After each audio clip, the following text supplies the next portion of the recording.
Kita harus fair. Jangan bilang, wah kalau pakai robot margin call. Memangnya Anda trading manual nggak margin call?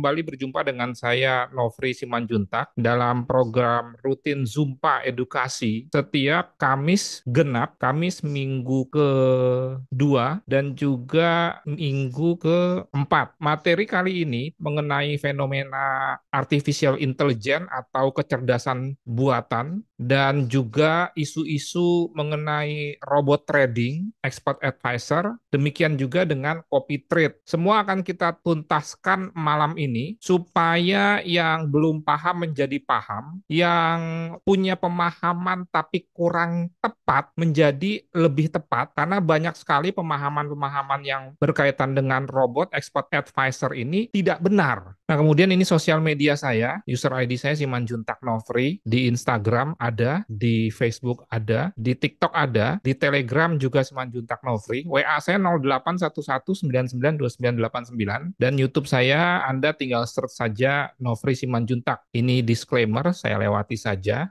Apa sih artificial intelligence ini yang disingkat dengan AI? Menurut Wikipedia, Andreas Kaplan dan Michael Henlein itu mendefinisikan bahwa artificial intelligence itu adalah kecerdasan buatan, yaitu sebagai kemampuan sistem untuk menafsirkan data eksternal, data dari luar, dengan benar, untuk belajar dari data tersebut dan menggunakan pembelajaran tersebut guna mencapai tujuan dan tugas tertentu melalui adaptasi yang fleksibel. Sistem seperti ini umumnya dianggap komputer. Kecerdasan diciptakan dan dimasukkan ke dalam komputer, tentunya dalam bentuk programming dan software, agar dapat melakukan pekerjaan yang dapat dilakukan manusia. Jadi, balik lagi, kecerdasan buatan ini pada prinsipnya digunakan untuk melakukan pekerjaan seperti yang dilakukan oleh manusia dan bisa saja menggantikan manusia. Beberapa macam bidang yang menggunakan kecerdasan buatan atau artificial intelligence antara lain sistem pakar, permainan komputer,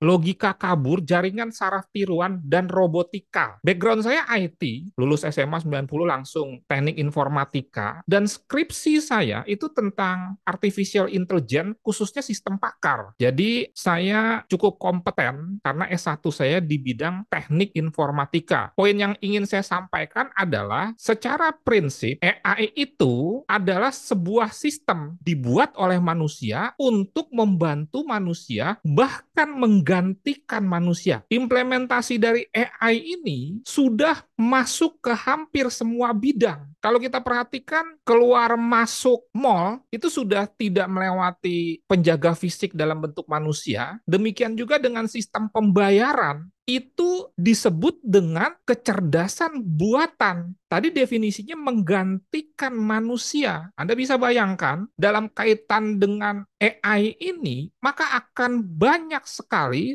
timbul pengangguran kalau kita tidak kreatif. Dan di pintu tol pakai sistem e-tol. Bahkan ke depan itu sudah tidak pakai kartu e-tol lagi, tapi sudah dipasang chip di bawah mobil atau di depan mobil sehingga langsung terdeteksi, langsung saldo kita berkurang. Itulah implementasi dari AI dalam desain grafis, yaitu dengan Canva ini. Kalau Anda perhatikan, sekarang saya membuat presentasi itu tinggal ambil dari template, tinggal ambil dari foto-foto yang ada dalam database Canva ini. Kemudian Kalau misalkan saya ingin menghapus background dalam sebuah gambar, itu sudah ada fungsinya di sini dan hanya dalam kurun waktu 10 detik jadi. Kalau Anda graphic design melakukan proses yang disebut dengan cropping dengan Photoshop, itu cukup memakan waktu yang lama jika memang ingin rapi, tapi dengan Canva, dengan kecerdasan buatan, maka banyak sekali pekerjaan-pekerjaan yang tadinya sulit memakan waktu lama menjadi lebih cepat dan lebih bagus lagi karena ada template-templatenya. Dengan demikian saya ingin memberikan gambaran kepada Anda bahwa kecerdasan buatan itu nggak usah terlalu berpikir yang canggih-canggih. Di lingkungan sekitar kita itu sudah mewabah yang dimaksud dengan kecerdasan buatan ini. Kita mulai dari yang sederhana dulu. Apalagi misalkan sekarang adalah chat GPT atau chat AI. Kalau misalkan kita menggunakan search engine Google, maka kita akan diberikan link-link dan untuk mengakses informasi itu kita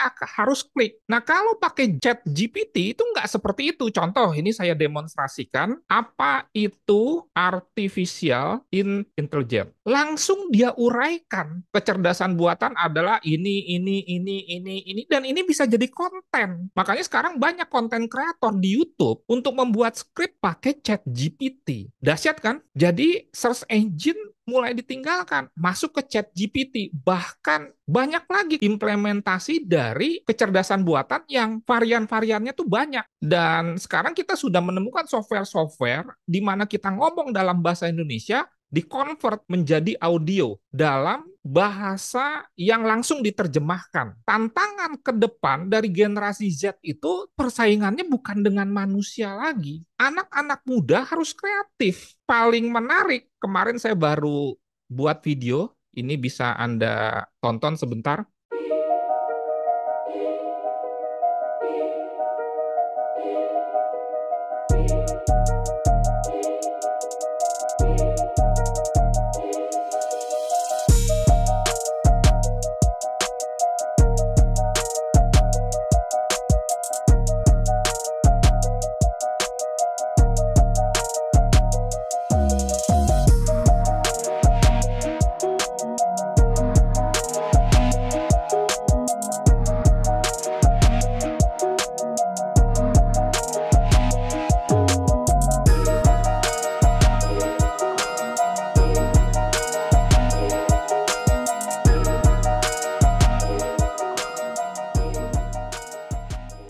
20 tahun yang lalu nggak kebayang seperti ini. Ke depan, mungkin profesi barista itu hilang, digantikan oleh robot ini. Dia lebih presisi, komposisi antara kopi dengan susu, kemudian dia lebih terstandarisasi, dia tidak ada sakit, bisa bekerja 24 jam kali 7 hari, tentunya dalam setiap perkembangan apapun ada resiko, ada tantangan-tantangan. Tetapi pada waktunya semua tantangan itu akan bisa diatasi. Nah, jadi bagaimana dong? Kita harus siap. 20 tahun lagi, 30 tahun lagi, persaingannya bukan antar manusia, tetapi dengan robot yang dibuat oleh manusia. Bahkan ada kekhawatiran, saking pinternya ini robot, maka dia akan bisa berdiri sendiri, bisa tak terkontrol, melakukan aktivitas yang tidak disuruh oleh manusia. Isunya seperti itu. Pertanyaannya, bagaimana dengan dunia trading? Apakah otomatisasi itu bisa dilakukan? Mungkin dulu kalau kita membatasi pikiran kita, maka kita tidak akan bisa menaik pesawat terbang. Dan itu mungkin dibilang sebagai ilmu gaib. Dalam kurun waktu 1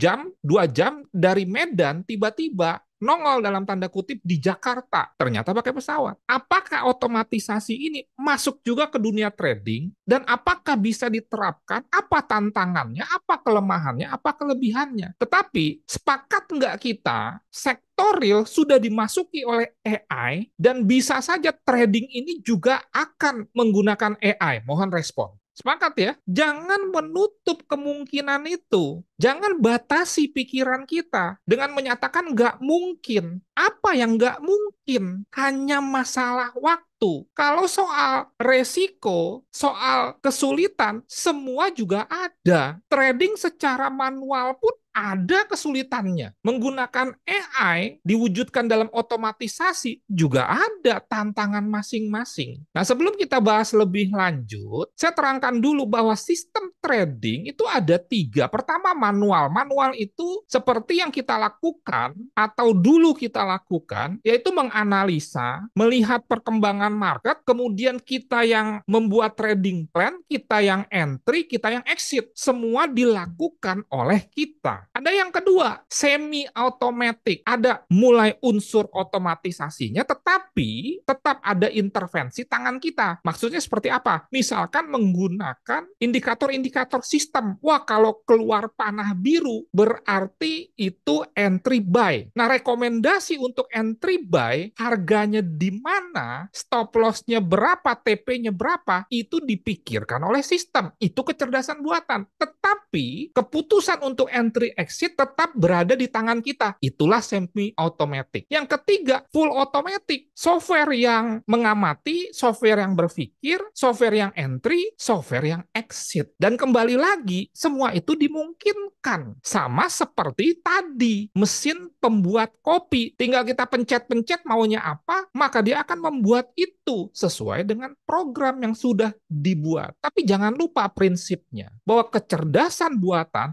tetap dibuat oleh manusia. Dan jangan memberikan gambaran bahwa yang dimaksud dengan otomatisasi robot tuh kayak transformer. Jadi, lengkapnya seperti apa sih robot trading atau expert advisor? Merupakan software komputer yang dapat bekerja secara otomatis untuk memonitor pasar, melakukan perhitungan peluang entry, menempatkan transaksi, dan melakukan manajemen risiko berdasarkan algoritma yang ditanamkan pada basis programnya. Sistem ini tentunya tidak dapat berjalan sendiri. Namanya juga kecerdasan buatan. Dibuat oleh manusia, ditiru konsepnya, untuk dijalankan secara otomatis. Dikendalikan oleh seseorang tentunya di belakangnya. Seseorangnya itu, kalau dalam kaitannya dengan trading, terdiri dari programmernya yang membuat sistemnya dan juga logika basicnya. Pengendalinya harus memiliki pengetahuan tentang operasional robot trading dan instrumen investasi yang disesuaikan dengan kebutuhan pengguna. Jadi intinya, misalkan kita punya sistem trading yang sederhana saja deh. Kalau terjadi perpotongan EMA lebih kecil, memotong EMA lebih besar ke bawah, maka entry sell. Dibuatlah programnya, dijalankanlah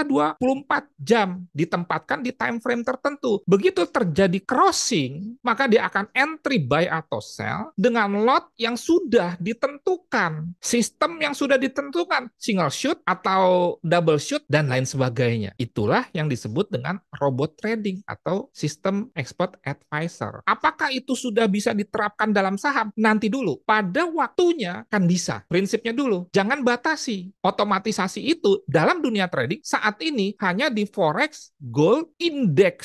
Tentunya menggunakan platform MT4 atau MT5. Problemnya, kalau kita bicara saham, itu kan tidak ada platform aplikasi software yang standar. Antar broker saham yang disebut dengan sekuritas, beda software. Kalau kita mau brokernya A, B, C, D, dan menyediakan instrumen investasi Forex, Gold, Index seperti Nasdaq 100 atau oil atau Bitcoin, platformnya sama. Salah satunya MetaTrader. Itu enaknya. Bukan hal yang tidak mungkin juga nanti terjadi standarisasi dalam software saham. Tetapi ada semi otomatik. Keluar signal buy saham bumi, sell saham maksudnya profit taking atau cut loss, goto, tapi tetap tangan kita yang melakukan eksekusi itu. Kelebihan robot trading. Kelemahannya pasti ada. Segala sesuatu mau pakai manual, mau pakai robot atau full otomatis, ada kelebihan, ada kelemahannya. Oleh karena itu kita belajar. Jangan langsung menjudge, wah kalau pakai robot bahaya. Oh kalau pakai robot uang saya hilang. Nanti dulu. Pemahamannya nggak benar.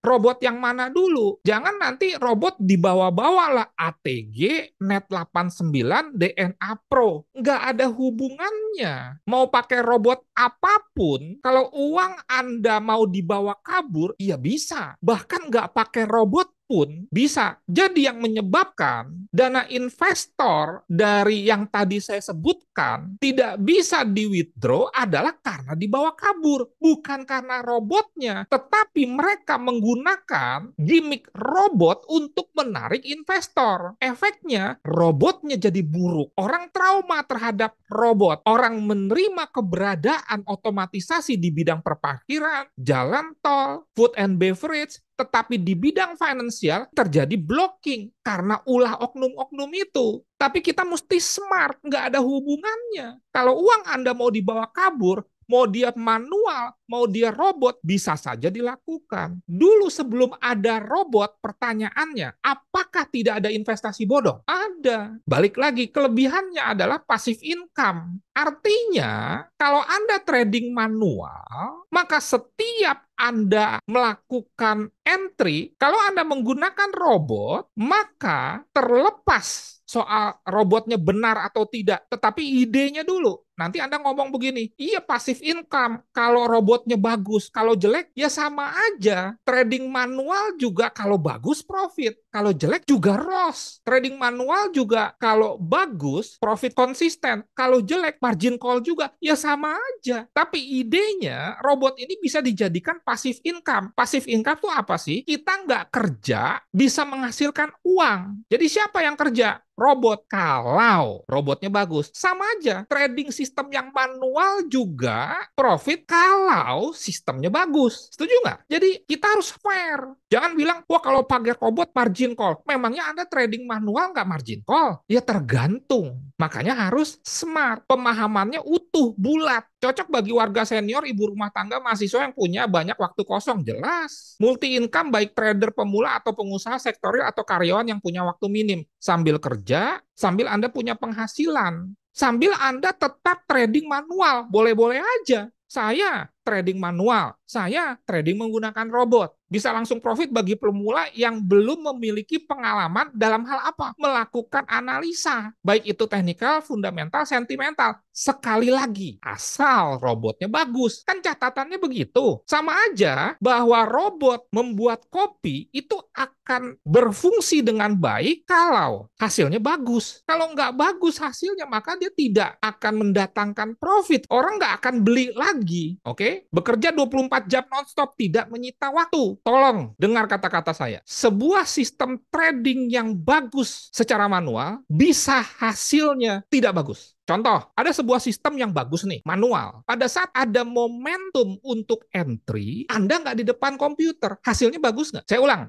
Sebuah sistem manual yang bagus, hasilnya bisa tidak profit karena tergantung eksekusinya. Pada saat ada momentum, kita tidak sedang di depan notebook, PC, atau tidak memegang handphone. Atau kebalikannya, pada saat ada momentum, kita entry, hasilnya jelek karena tidak ada sistem yang 100% win. Ternyata 3 kali sebelumnya, di mana pada saat ada momentum entry, kita tidak di depan chart 3 kali. Terus yang keempat, kita entry dengan tangan kita, tapi loss. Anda kan bilang sistemnya jelek, padahal sebelumnya sudah profit. Nah, inilah tantangan-tantangan dari sistem manual. Tidak memiliki emosi. Kadang-kadang kita overconfidence. Waduh, ini kena Fibonacci 61,8 pada saat terjadi kenaikan. Di situ ada order block, di situ ada EMA 200, di situ ada potensi terjadi double top, entry sell, hajar lot, nggak taunya loss, di breakout ke atas. Dan ini sering terjadi sehingga menyebabkan kerugian. Mentalnya kurang sehat dalam tanda kutip. Berapa banyak dari Anda yang seperti itu? Atau terlalu takut. Sementara kalau robot, karena dia sudah diprogram, tidak ada emosinya. Ya sudah, kalau diperintahkan entry-nya 0,01, ya dia akan entry 0,01. Kecuali ada intervensi dari broker. Nanti kita bahas tantangan-tantangan penggunaan robot. Ingin balas dendam. Mungkin kalau kita menggunakan robot, begitu loss, ya dia tetap aja melakukan upaya untuk menggantikan kerugian tersebut dengan sebuah standar yang sudah ada. Kalau kita mungkin kalau sudah loss, maka kita doublekan lotnya. Menangkap peluang dan momentum lebih cepat. Dia bekerja 24 jam asal menggunakan server yang on terus. Sementara kita ada tidurnya, ada kerjanya, ada waktu di mana kita tidak bisa mengakses komputer. Dan saat itu ada momentum momentum, multitasking. Dia bisa misalkan mengamati, mencari peluang 5 pair, mana yang bagus, GBP USD,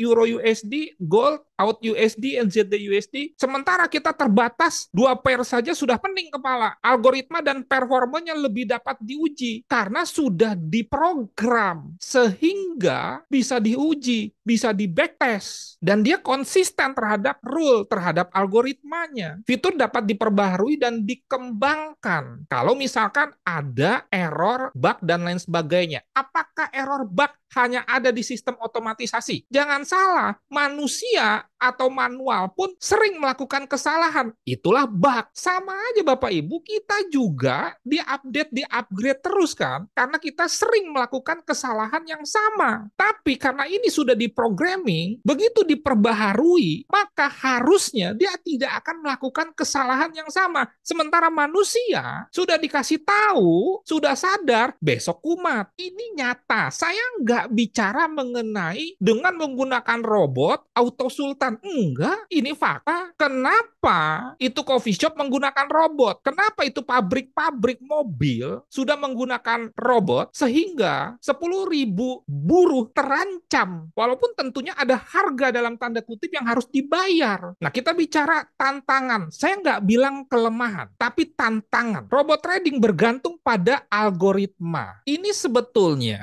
bisa juga menjadi nilai positif. Kalau manual manusia sering keluar dari algoritma, keluar dari rule dan data historis yang telah diprogram. Jika pasar mengalami kondisi yang tidak terduga atau perubahan signifikan, robot mungkin tidak dapat menyesuaikan dengan baik. Tapi kan bisa diprogram. Misalkan begini, kalau kita trading manual, pada saat ada NFP, maka kita akan punya strategi. Kalau misalkan datanya hijau sederhananya, kita akan buy USD. Kalau merah, sell. Tiba-tiba kenyataannya nggak begitu. Datanya hijau, USD-nya melemah. Kita bisa langsung hentikan. Kalau robot nggak bisa. Tetapi sebetulnya dengan adanya AI, maka mestinya database-nya bisa diperlengkapi. Kalau tidak sesuai, cut loss. Saya agak kurang setuju juga dengan pernyataan ini. Ya tergantung kecanggihan programming robotnya. Sekarang ada robot yang ditanam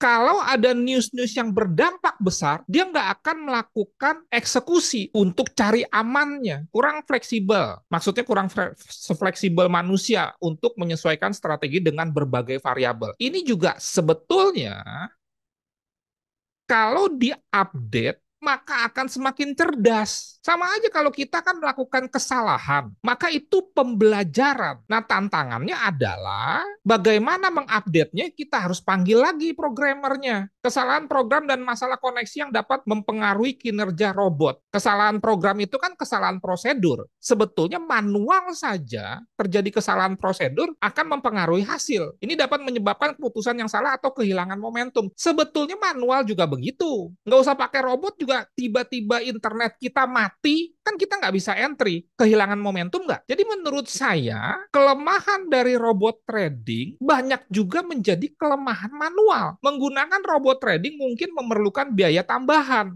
untuk pengembangan, update-nya, pemeliharaan, dan juga untuk akses terhadap teknologi yang diperlukan. Seperti apa? Server. Server ini banyak istilahnya. VPS lah, VPN lah. Intinya, supaya robot itu bisa jalan terus-menerus, maka harus ada komputer, nggak peduli dengan istilah mau server, mau VPS, mau VPN, pokoknya ada sebuah sistem yang harus nyala terus dengan kecepatan internet yang ada standar minimalnya. Nah, itu tentunya memerlukan biaya. Intinya Anda menggunakan mesin, konsekuensi itu kan ada. Kalau Anda misalkan menggunakan robot untuk menyapu mengepel, maka akan keluar yang disebut dengan biaya listrik. Kalau Anda manual pakai sapu atau kain pel, nggak ada biaya listrik. Jadi supaya robot itu bisa bekerja terus-menerus menemukan momentum dan akhirnya eksekusi, maka harus ada sebuah sistem yang nyala terus. Anda bisa saja menyalakan komputer Anda terus, tapi nanti jebol. Makanya biasanya akhirnya kita menyewa. Kemudian tantangannya tidak semua broker mengizinkan penggunaan EA. Dan berikutnya rentan terhadap intervensi negatif broker yang tidak diketahui oleh pemakainya. Broker-broker yang nakal dan itu oknum mengganggu robot kita. Harusnya entry, dia tidak entry. Harusnya entry di harga misalkan 1920 buy, 1930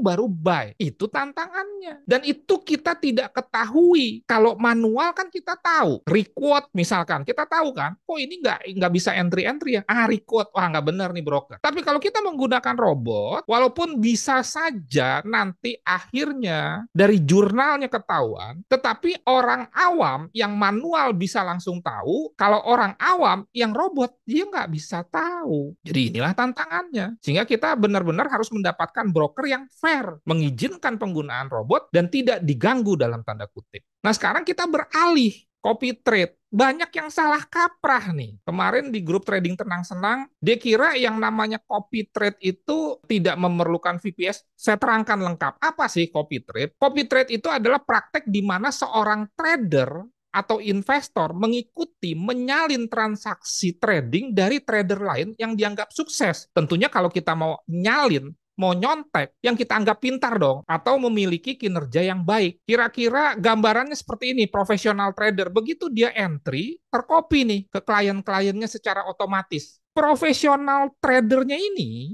entry-nya bisa manual, bisa menggunakan robot. Jadi jangan Anda beranggapan, kalau Anda ikut copy trade, pasti yang di-copy itu dari sebuah robot. Belum tentu. Bisa saja sang trader profesional ini tradingnya manual.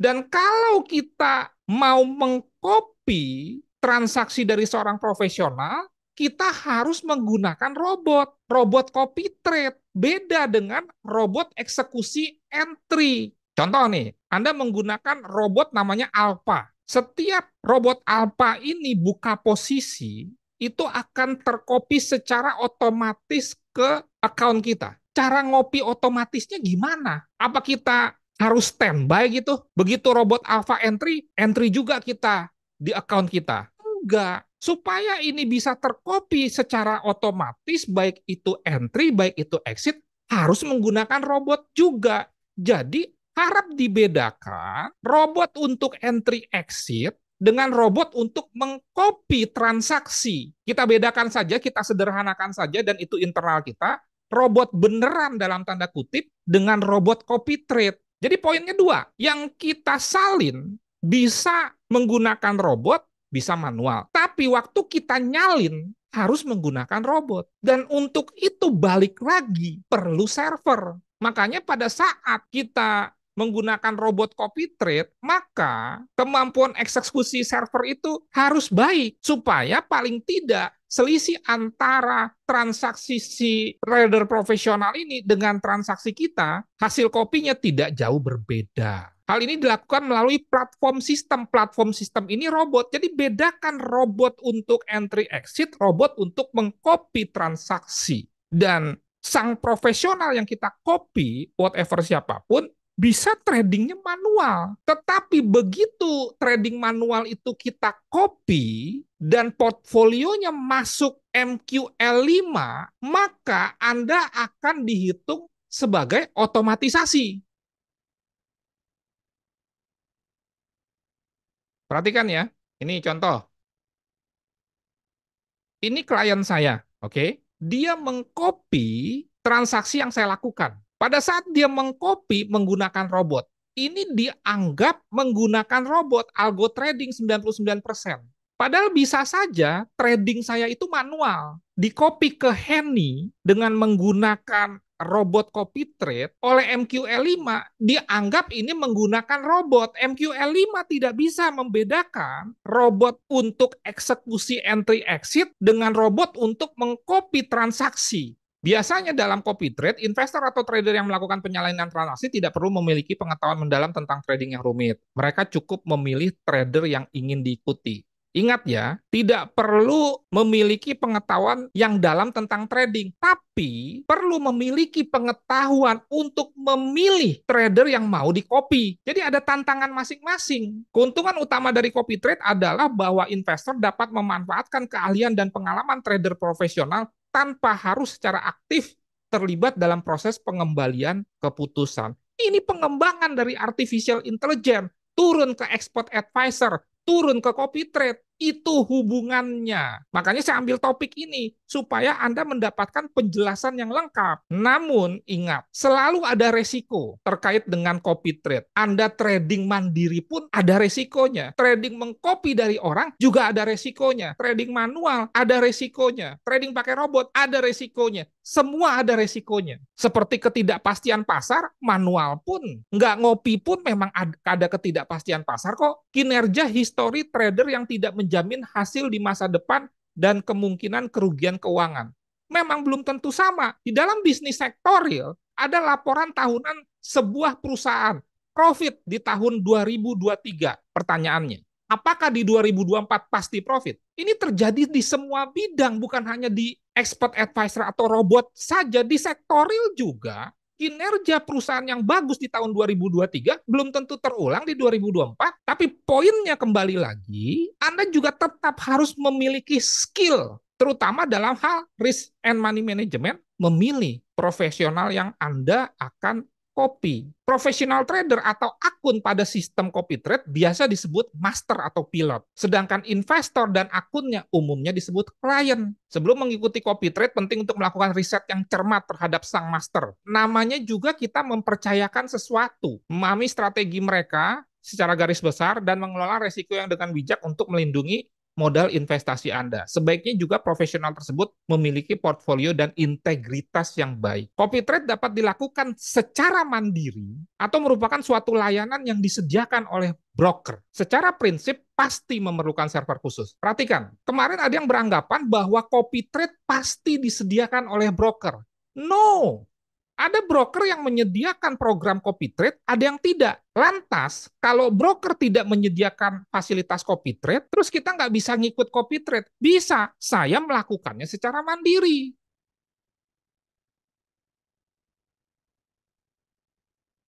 Titip dana itu melanggar hukum kalau tidak punya izin. Jadi kalau saya menerima dana dari Anda untuk ditradingkan, itu pidana. Karena saya harus punya izin mengumpulkan dana masyarakat, seperti izin yang diperoleh oleh bank, oleh broker, oleh sekuritas. Jadi bukan terima dana, terima account untuk dikopikan gitu loh. Karena yang membuka account, yang depo, yang withdraw, Anda. Kalau misalkan Anda menitipkan dana ke saya, rawan. Di samping melanggar hukum, uangnya bisa dibawa kabur. Kalau akunnya yang buka Anda, maka yang berhak depo dan berhak withdraw Anda sendiri. Lanjut, kalau Anda mengikuti copy trade di broker, maka Anda akan dikenakan fee. Ada biaya-biaya, intinya begitu. Untuk apa itu? Ya untuk servernya dong. Broker harus membuat server copy trade tersendiri gitu. Itu berbeda dengan server biasa. Atau ada pembagian hasil, 30% untuk masternya. Itu dipotong secara langsung oleh broker. Itu broker yang menyelenggarakan sistem copy trade. Sehingga sang master tinggal tenang. Dia cuma trading doang. Urusan fee dan lain sebagainya, dan itu ada, diurus oleh broker.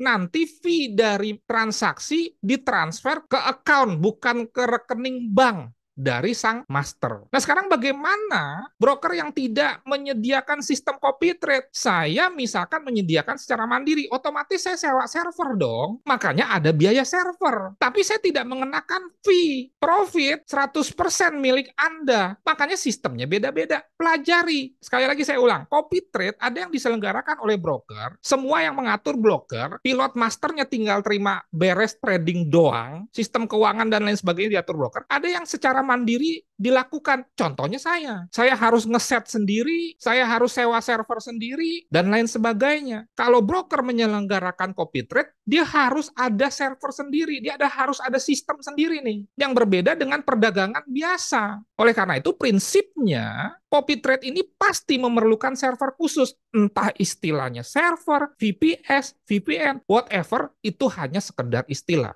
Poinnya begini Bapak Ibu, Anda mau trading manual, Anda mau trading otomatisasi dengan robot, copy trade. Copy trade ini juga merupakan bagian dari manage account sebetulnya. Anda harus memahami simple risk management, prevention and reduction, kejahatan dan kesalahan mengelola investasi, DNA Pro, Net 89. Yang jahat, yang nggak benar bukan robotnya, tapi orang yang bawa kabur. Dan Anda harus paham resiko sebagai investor, resiko sebagai seorang trader. Sebagai seorang trader, Anda harus belajar untuk menguasai analisa teknikal, fundamental, sentimental, dan lain sebagainya. Sebagai seorang investor, Anda tidak perlu sampai belajar sejelimet dalam tanda kutip menjadi seorang trader, tetapi tetap harus belajar. Belajar apa? Belajar mengenai resiko, memilih pilot atau master copy trade, belajar memilih private fund manager yang baik. Pertanyaan selanjutnya Anda bisa japri saya di WA 0811992989 atau juga di Telegram bisa dengan nomor 0819929989 atau user ID-nya Simanjuntak Novri. Mohon maaf karena waktu terbatas, tapi saya rasa ini penjelasannya cukup lengkap sehingga Anda terbuka pemikirannya. Semoga bermanfaat dan menjadi berkat. Salam trading tenang senang, Novri Simanjuntak. Terima kasih.